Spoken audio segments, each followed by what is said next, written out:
Not yet.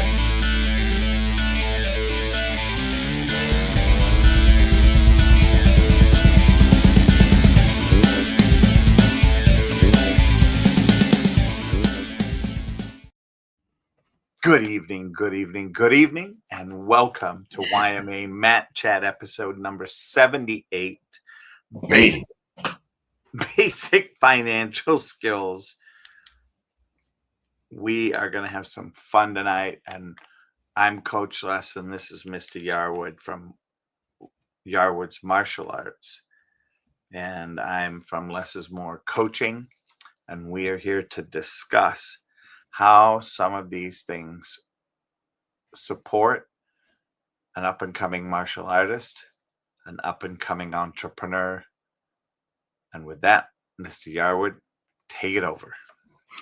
I mean it's kind of a different topic than we have usually discussed, but it came up today personally for me, so it's something I thought might be interesting because I think there's a lot of people out there who maybe don't have the knowledge of how to be financially literate, right? They haven't studied it, they don't know much about it. They never were taught it. Maybe they grew up in a situation where their family didn't know it either, so they never learned it. They didn't know anything about it. And I was kind of that. I didn't grow up with any understanding of it till I got into college and started actually like getting interested in it, studying it, and then after I graduated, I started like learning about stocks and learning about paying debt down and not having debt and all that stuff. I just found a bunch of books and started reading. So I'm a self-taught person when it comes to that kind of stuff. And I actually at one point was studying to become a financial advisor. I was like about a month away from taking the test, and I just decided not to and went into real estate instead. But it got to that point where I was really learning like deep stuff. But I think there's some skills that everybody can learn that can help them in their everyday life to become not necessarily financially wealthy, but at least stable enough where they have some money set aside for things, right? Maybe they're starting to work on their retirement or whatever it is, but at least something in savings that they're not living paycheck to paycheck. And I I'm in a unique situation. My son is he's graduated high school. He's working for me. We're putting him on a track to become a full-time employee with me and ultimately take over the business. He's also been working other jobs to earn money. He still lives with my wife and myself, but we are of the understanding with him that as long as he's doing all this stuff and he's making progress and he's putting effort into life and learning stuff and not gallivanting around, as my mom would say, and doing all this stuff, he's actually being responsible, then we're willing to support him and allow him to, live with us until he is in a position to be able to do something on his own. And he's in a situation where he was talking about renting actually one of our properties, and he and his boys went over and looked at it, and it's not a good fit for them. It's just not going to work. But he came to the realization that maybe it's not time for him to rent. Maybe it's not a good idea for him to rent. So we came up with a plan to put him on track to actually be able to purchase his own place and then actually start renting to his buddies so they can actually pay his mortgage, right? The conversation started, and he is sitting there. You could tell he's not like he's agitated, and because he doesn't have any financial awareness yet, no financial skills. We've never really taught him much about it. We've talked about it, but never sat down and actually just gone over things with them. So he's kind of nervous. He's like, it's a risk, it's all this stuff. And we're like, we're in a position to be able to help you, teach you, help you get where you need to go. And we're going to support you and make sure that there's, that you're on the right track. So it just kind of popped in my head that if he doesn't know a lot because we haven't taught him enough, and we're fairly successful ourselves, how many people out there really don't have financial skills, at least that are enough for them to, be able to realistically live without worrying about paycheck to paycheck stuff. So that's kind of where it all kind of gets its basis from.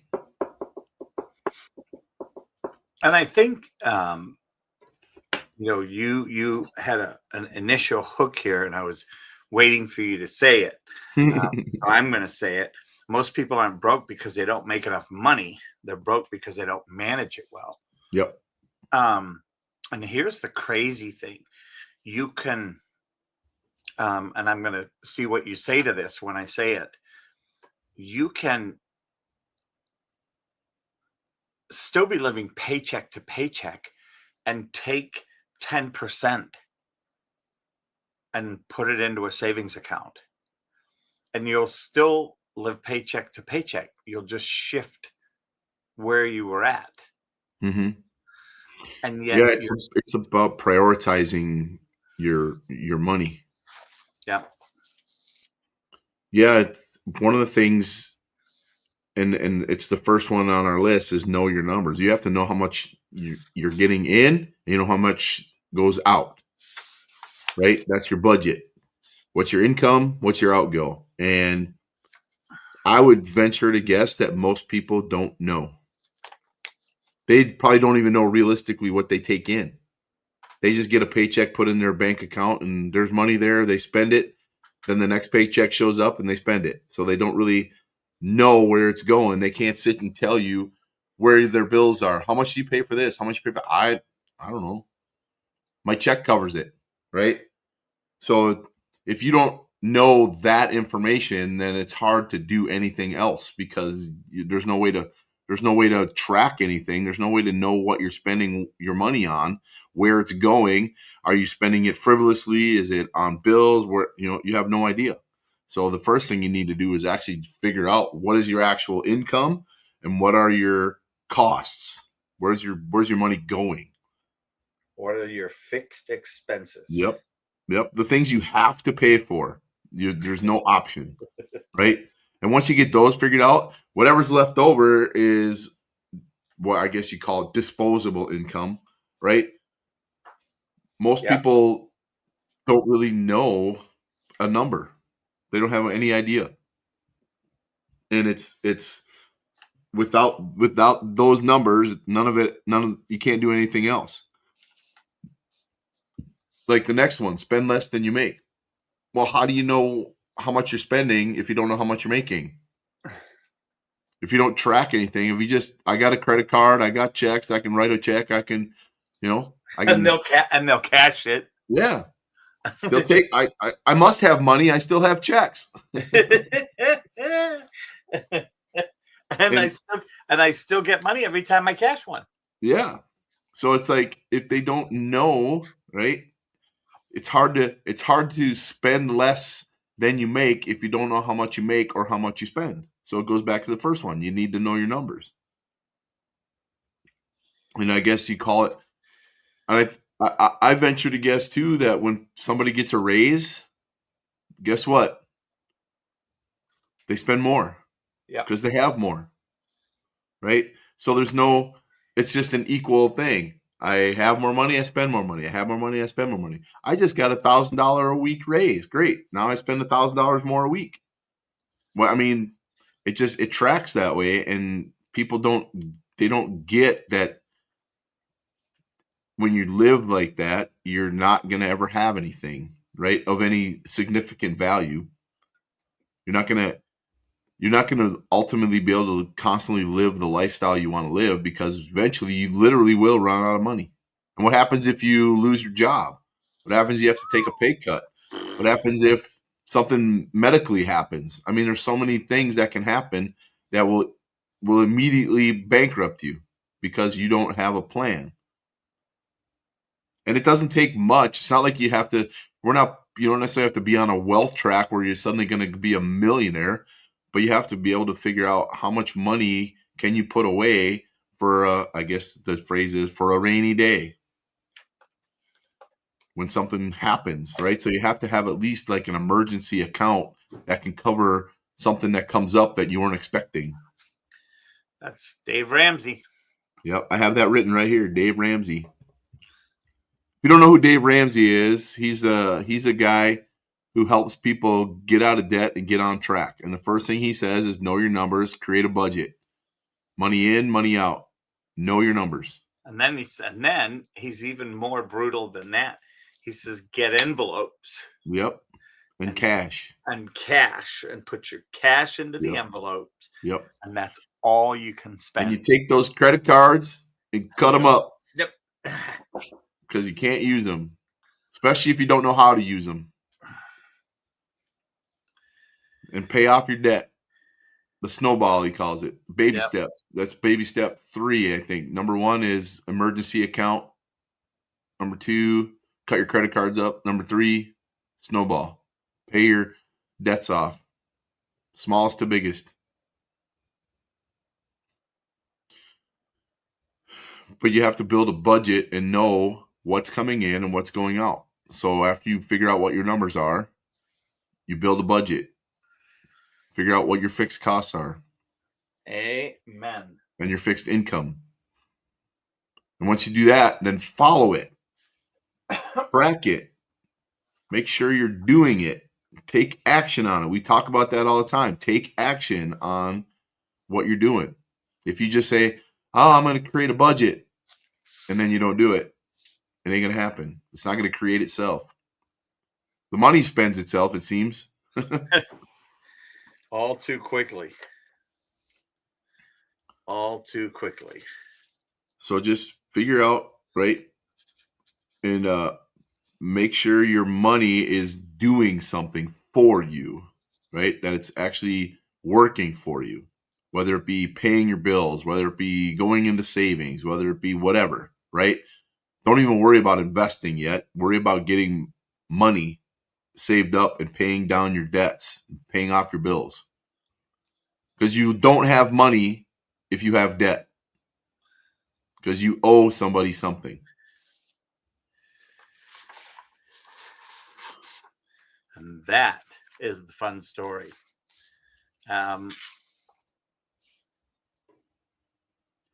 So spending less than you make, I think, is really tough for some people. One, because they don't know what they make, they guess. Yep. Because you're guessing, the chances are you're not accurate. Not even close. And based on your upbringing, the chances of you, spending over what you make are significantly higher, because as a youth or as a kid in a household, I bet $1 and a donut that you don't know the financial situation, even perhaps of your parents. Mm-hmm. I mean, I didn't know until I was in my early 40s that my parents borrowed money from me.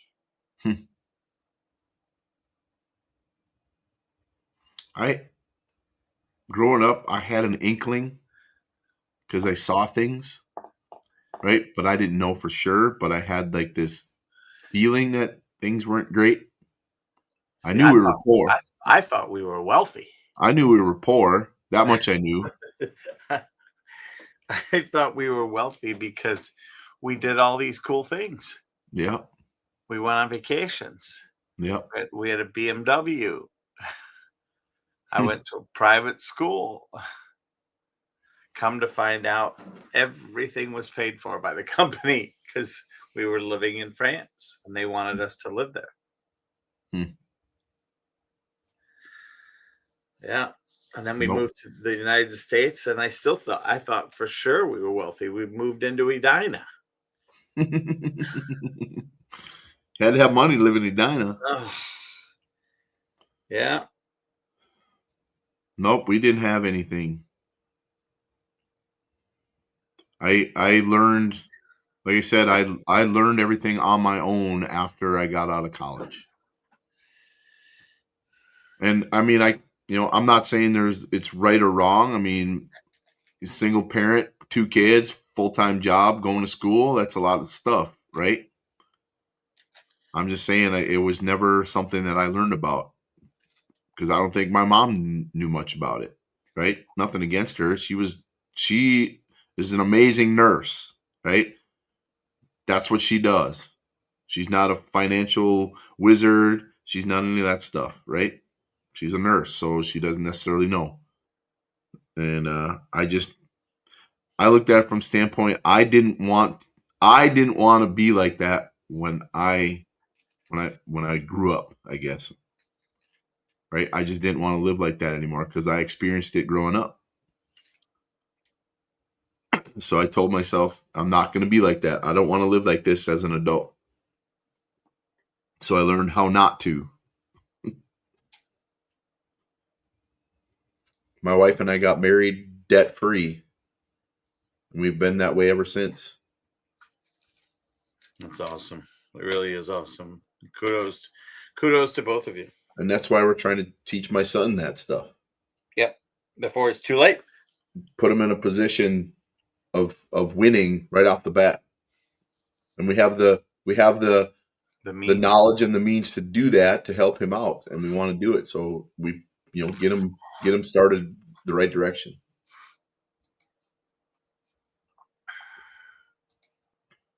I can guarantee you there aren't many people out there without debt.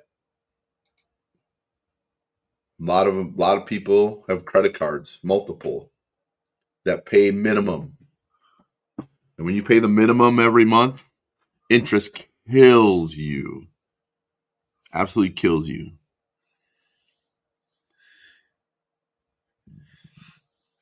That's a downward spiral. Kill high interest debt. Want to talk about that one once? Yep. So credit cards, if used properly, are a great tool. If used improperly, will drown you. Because there's so many people, if they don't have the money to buy something, they have a credit card. Hey, all I gotta do is put this little, I don't even have to put it in the thing anymore. I don't even have to carry the credit card anymore. It's on my phone now. All I gotta do is go beep and it's paid for. Apple Pay. It's on your watch. Yeah. Have you ever been to Disney? No. So down at Disney World. Oh, I have actually been to Disney, but it was closed. The rides and everything were closed. It was just opportunity to go for a restaurant. We've had a couple of tournaments down there back in the day, and we stayed on Disney properties. And when you stay on Disney properties, they don't take credit cards, they don't take checks, they don't take cash. They give you a wristband. And on that wristband is your credit card, right? And it's a really cool wristband, and it's got Mickey Mouse on it, and it's awesome, and you wear it. You go and buy stuff, all you have to do is put your wristband up to the thing, and it goes beep, and it's yours. Right? You don't have to pull out a credit card. You don't have to put nothing, right? You just beep. That's it. They make it so easy to spend money. That's how people, I think, look at stuff. They don't see the money. That's why Dave Ramsey says pay in cash, because you're more likely to not want to part with it when you see it leaving your hands, right? And you get this high interest debt on credit cards, and you pay the minimum amount. They charge you, 15, 20, 25%. And if you miss a payment, if you're late on a payment, you get extra killed. And if you continually miss, your interest rates skyrocket and you'll never catch up. So if you are using a credit card, pay it off every month. Make sure you have the money to do that. And that goes back to knowing your numbers, knowing your income, knowing your budget. So you make sure that you understand all that. It seems simple, right? But it's not easy, especially if you're not sure about it. You don't know how. You don't know what your numbers are. It's hard to do that, and it's hard to look at a bill and go, oh man, I got to pay all that, because it adds up over a month, right? All of a sudden you got like $2,500, and then you got $112 in interest, and then the minimum is 100, and then you pay 100, but you spend 2,600, and then it just balloons and it gets out of hand really quickly. So you got to make sure that you're only spending as much as you can afford and not anymore. And don't use your credit cards if you don't have to. I feel like I'm getting preachy, but it kind of the way it works, right? I don't want to be preachy about it, but I don't want to see people in debt. I don't want to see them struggling with stuff. I want to be able to, to know that people can, live their lives and not be stressed about money all the time. That's one of the biggest stressors that people have is money. It's the number one reason people get divorced. Yep. And if you know your numbers, you do a budget, you know where your money's going, how you're spending it, you know when it's coming in, how much you're going to get, it makes life way easier for you, the less stress. You have other things to stress about. You don't have to stress about money.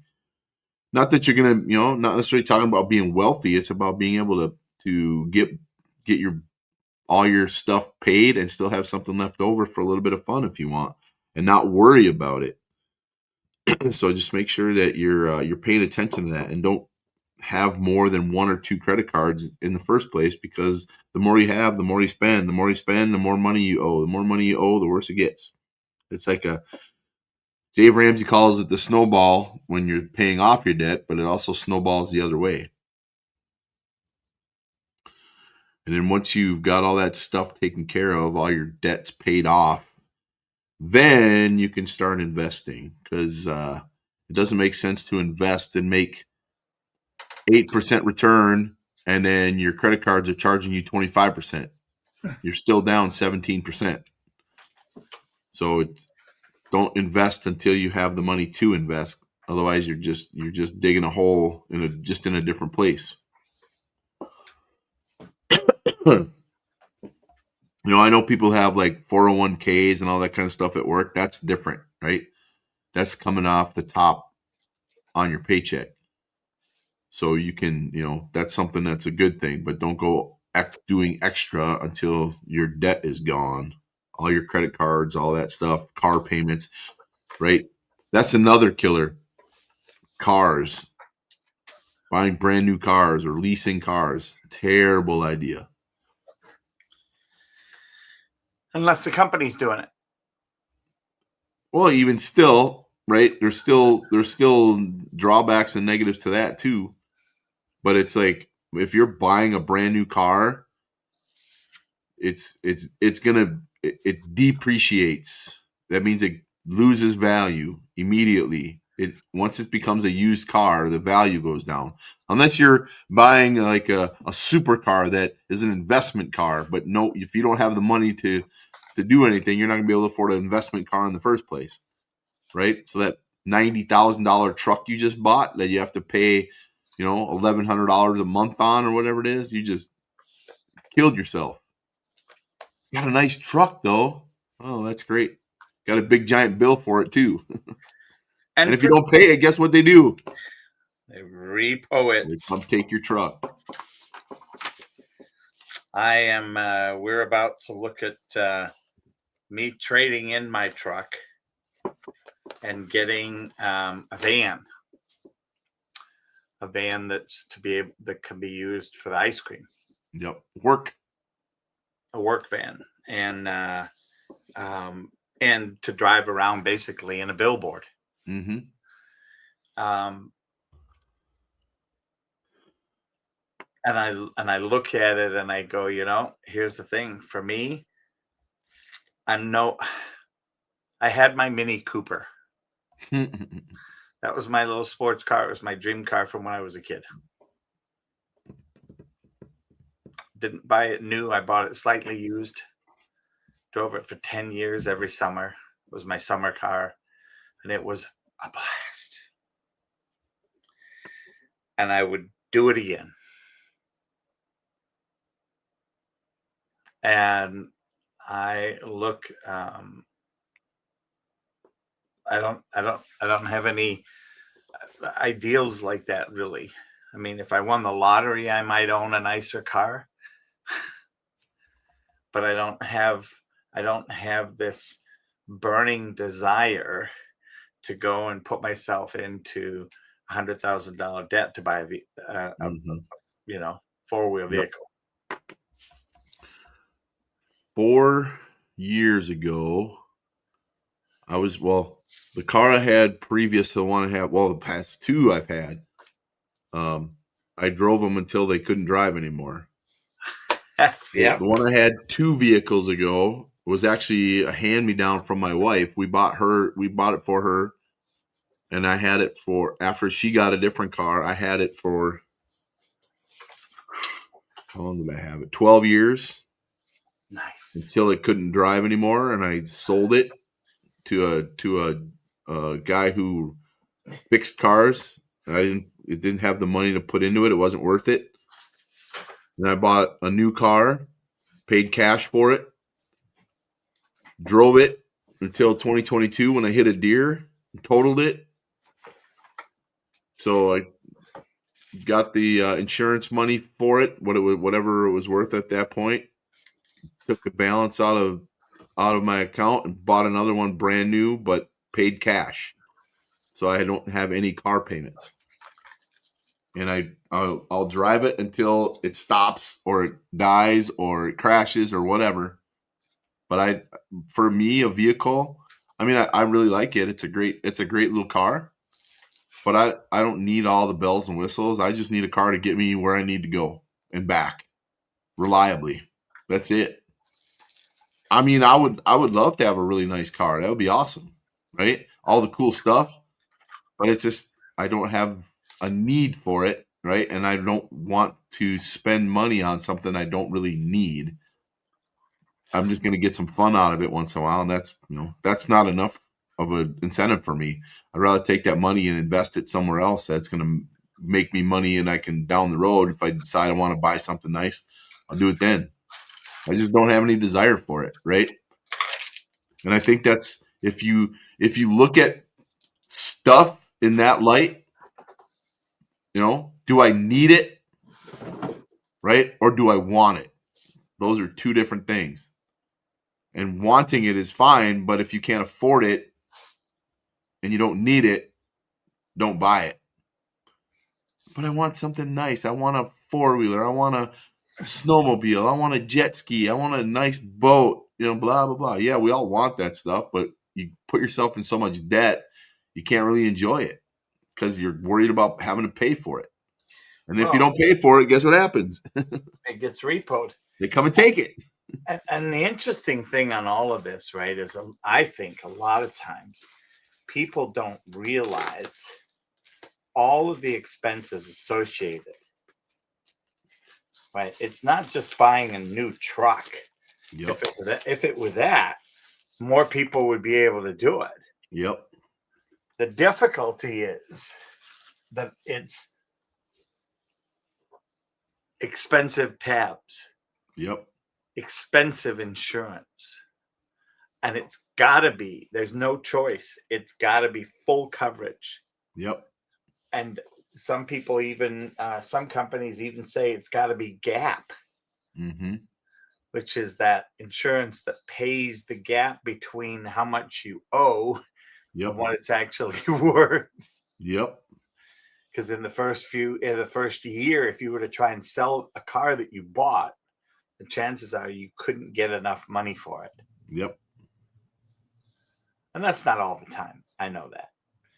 Right? But for the majority of the people out there, that's the authentic story. People want the latest and greatest, and they want this, and I think there's this desire to show a lifestyle, right? And it's like it's not your lifestyle. You're living a lie, right? And you're putting yourself in a bad position to live this outward lifestyle that everybody, you think everybody should see, right?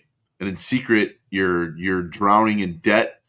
You're stressed. Your family's on the line because you guys you can't pay the bills, or the rent, the mortgage is due.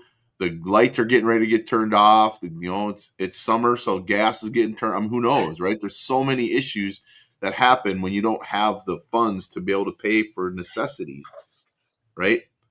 And having the latest greatest thing in your driveway is not a necessity. And it's unfortunate that people have that mindset, because it can really hurt. And you're not it really takes the fun out of your toys when you are stressed about having to pay for them all the time. Yeah.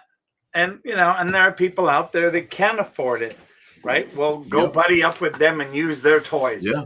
Yeah. Find a friend who's got a cabin and a boat. Go hang out with him. Yep. Let him pay the bills. Shoot him some gas money. And that's, what? That you just said something that is, I think, super important. A lot of times, if you're the owner of a boat and you take somebody for a ride, or take a family and go hang out with them, and they offer to pay for gas, fill the tank or something, which, I'm not saying $100 worth of gas, I'm talking $1,000 worth, right? But to be able to do that and say that and offer that,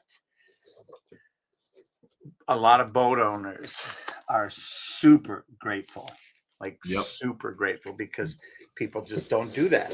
Yeah, if you buy gas, like some places, like resorts and stuff on lakes, you can go buy gas from them for your boat, but they charge you exorbitant fees. Like if you run out of gas or whatever, and you don't have a way to get it, you're paying twice the amount of what you would pay if you had it from a gas station.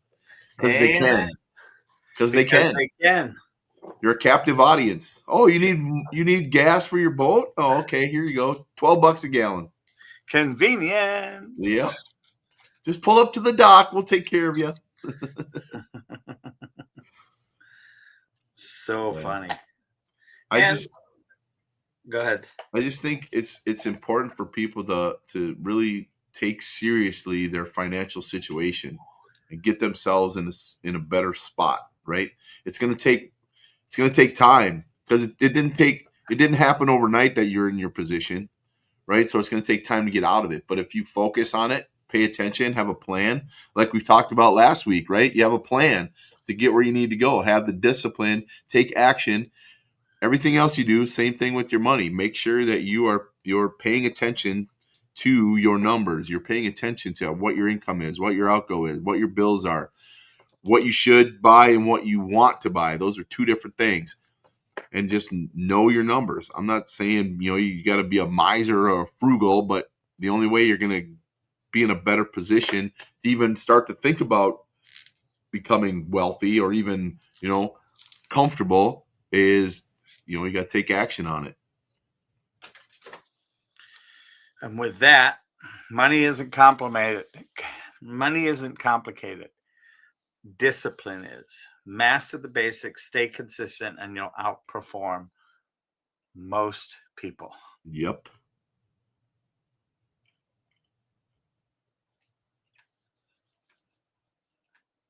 Any other questions, thoughts, concerns before we wrap up today? No, I would highly recommend at least figuring out what your situation is, getting a snapshot of your current position, and are you really in a good position, or are you pretending? If you're pretending, stop lying to yourself, figure it out. Yeah. Help your family out, help yourself out, help your kids out. Do what you got to do.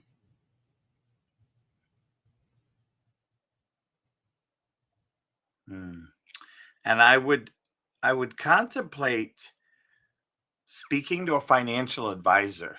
Definitely.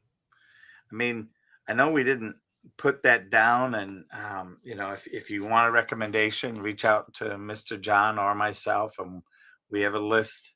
We can be happy to help you out. Yep. And the way that I see it, I'm a business coach, and I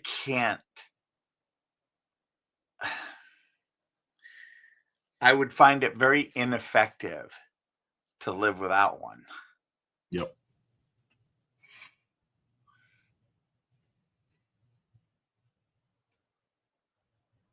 At least go talk to somebody to help you figure it out. I'm trying to You're think. A financial planner, but also some of you, your insurance person might be a good person. They may do some of that. mm-hmm. If you're in a business talk, make sure you're talking to your bookkeeper. Make Yep. sure you're letting your bookkeeper know. I need to make sure that 10% goes to tithing every week.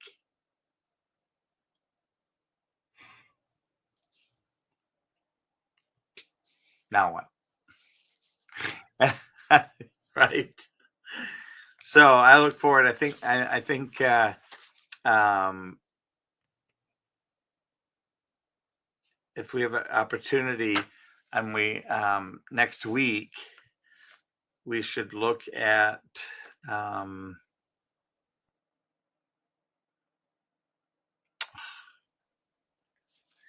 um, what's come on. Oh, Robert um Rich Dad, Poor Dad. yeah. Is that Robert Kiyosaki. yes. Yes. Yep. That whole series is good. Yep. Explode the myth that you need to earn a high income to become rich. First thing on the back of the book. Yep. Challenge the belief that your house is an asset. That was one of the first books I read when I first started learning about this stuff. Yeah. That and what's his name? The tall guy, the giant within, Awake the Giant Within. Tony Robbins. Tony Robbins. Yes. He helped me too. There you go. He changed my mindset, and then Robert Kiyosaki helped me understand it. Have you given that book to Mr. James? Which one? The Rich Dad Poor Dad. No, that's what I'm saying. We're in a position now where we're starting to teach him that stuff. So That'd be a great book to have him read. mm-hmm. So, all right. Well, with that, thank you all for listening. I know we're 7 minutes over. Appreciate each of you for listening in, and look forward to connecting next week. See ya.